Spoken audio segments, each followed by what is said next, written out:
आगामी भर्तरी मेले की तैयारियों को लेकर नेता प्रतिपक्ष टीकाराम जूली ने जिला कलेक्टर की अध्यक्षता में अधिकारियों के साथ समीक्षा बैठक की। बैठक में मेले की व्यवस्थाओं, यातायात सुरक्षा, पेयजल सफाई और विशेष रूप से मेले तक जाने वाले मार्गों की बदहाल स्थिति पर विस्तार से चर्चा हुई।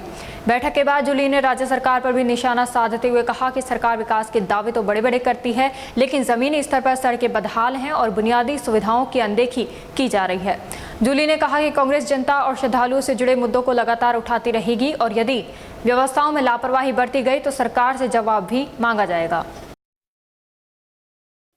देखिए, सबसे पहले तो भर्तरी जी का मेला आने वाला है और भर्तरी मेले की व्यवस्थाएं काफी होती हैं, पार्किंग की है, लाइट की है और इन सबसे बढ़ के है सड़क की।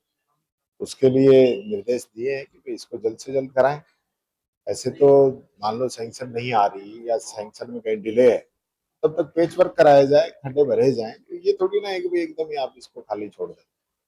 इसके अलावा बिजली को लेकर, पानी को लेकर और पंचायत राज के अंदर जो काम चल रहे हैं उन सबको लेकर और अपना पीएचडी को लेकर ये सारी बातें हमने की हैं और टाइमलाइन दी है कि जल्द से जल्द कामों को समय पर पूरा करें।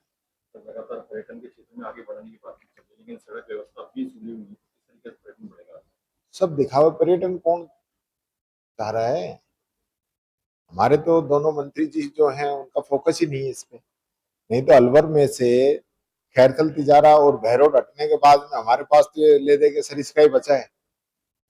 तो अगर सरिस्का को भी हम अच्छे से डेवलप नहीं कर पाएंगे तो फिर अलवर की खुद का अपने एक अर्निंग और अलवर के जो लोग हैं इनको आजीविका का साधन हम कहाँ से उपलब्ध कराएंगे?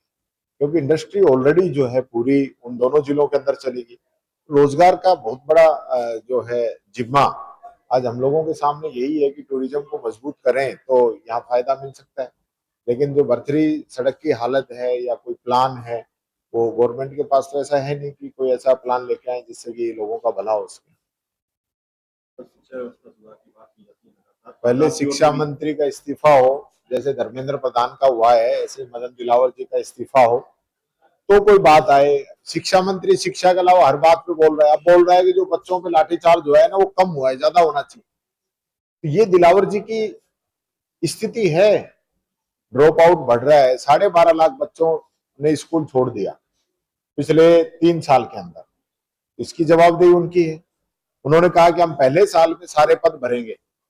अब लगभग जो है 1.5 लाख से अधिक पद खाली हैं एजुकेशन के अंदर।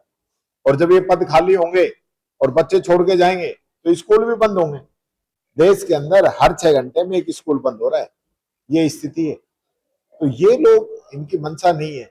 आज पिपलोदी स्कूल में जो बिल्डिंग गिरी थी उसमें दब के 7 बच्चे मर गए। आज तक उनको न्याय नहीं मिला और पूरी साल में वो स्कूल आज तक नहीं बना पाए तो और तो कहां से बनाएंगे? ये एक बड़ा विषय है। एजुकेशन का जो स्ट्रक्चर है वो घट गया है।